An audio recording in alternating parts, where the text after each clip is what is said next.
If you've ever lowered your BMW or other European car, you might be familiar with this problem. The headlights go way out of adjustment, and today we're going to show you how to fix it.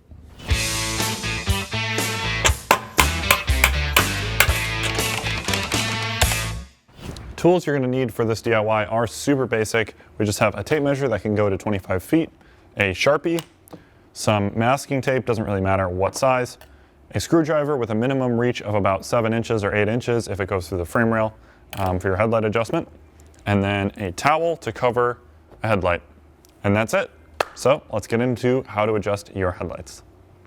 Now, when you're adjusting your car's headlight, you're first going to want to figure out what kind of adjustment your car has and where the adjusters are. We're on a 2015 BMW 328i here, but for the most part, the adjustments and the adjuster screws are going to be the same for most modern cars.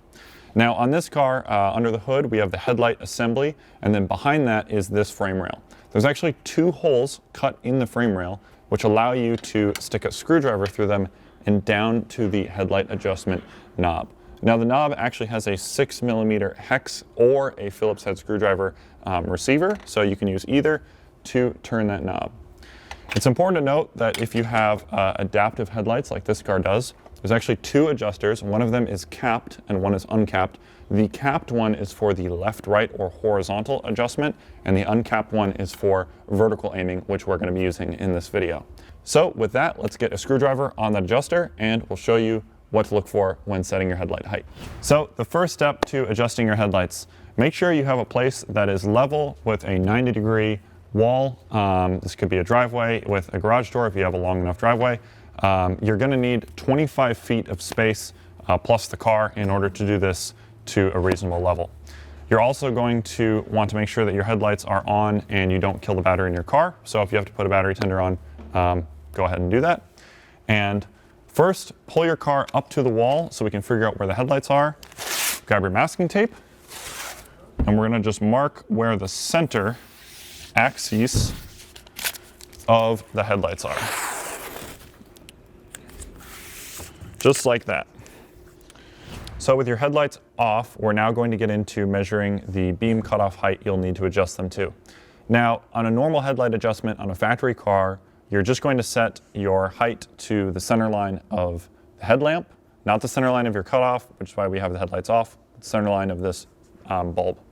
Now, the general rule of thumb is to have your beam at an angle towards the ground. You don't want it straight, and you also don't want it pointing up.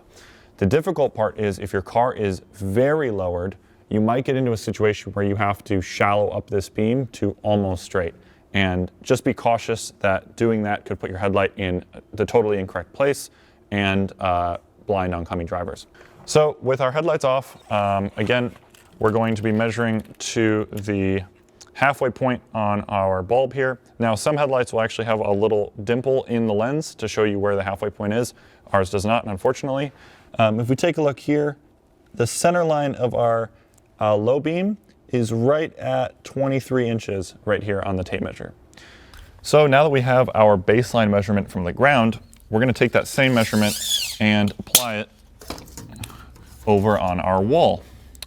So we measured 23 inches on the car, so that was right here. And we don't want the beam to be pointing straight. We'll always want it to be pointing slightly down.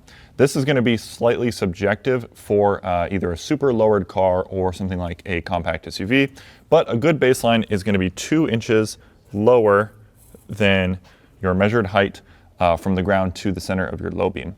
We're going to start there. Again, you might have to go up or down, and you can fine tune your measurements from there. So I'm going to mimic this measurement on the other side, then we'll mark it with tape, and we can get into the adjustment process. So over on the right side, we're going to do our 21-inch mark. And I like to have the original mark just because it's helpful to see where straight is. And then that way, if we have to adjust up, we know we can't go over that line. Now, it's going to be easier to see what you're doing when you're adjusting your headlight if you mark the tape over top, or above, rather, your lowest mark, just like that.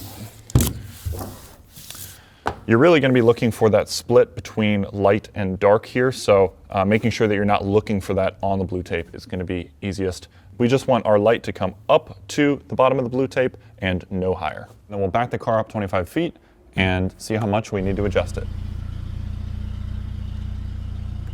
And as you can see, if I turn the headlights on, they are way out of adjustment. They go up way above our marks and all the way up onto the wall behind it. So that explains why people in the office were complaining about this car blinding people.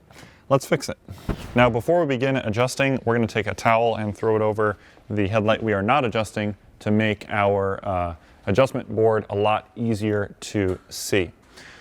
All right, so now with our headlight covered, we're going to stick our screwdriver into the adjustment hole, and we're going to start turning and watch that beam cutoff come right down. I'm going counterclockwise. Yours might be different. And I'm going to put the cutoff just on the bottom of our line right there. And that's it. And we're done with the left headlight. Let's head on over to the right side. Do the same process for the other side. So over here on the right side, or the passenger side of the car, we've got our beam way up on the ceiling back there. And I'm just going to turn this, again, counterclockwise until our cutoff is right at that bottom measurement. And the car decided it was time to be done. So that's it for this DIY. Thanks so much for watching. And if you want more helpful tips like this, be sure to subscribe for more or buy some lowering springs so you might need this DIY from fcpro.com. Thanks for watching.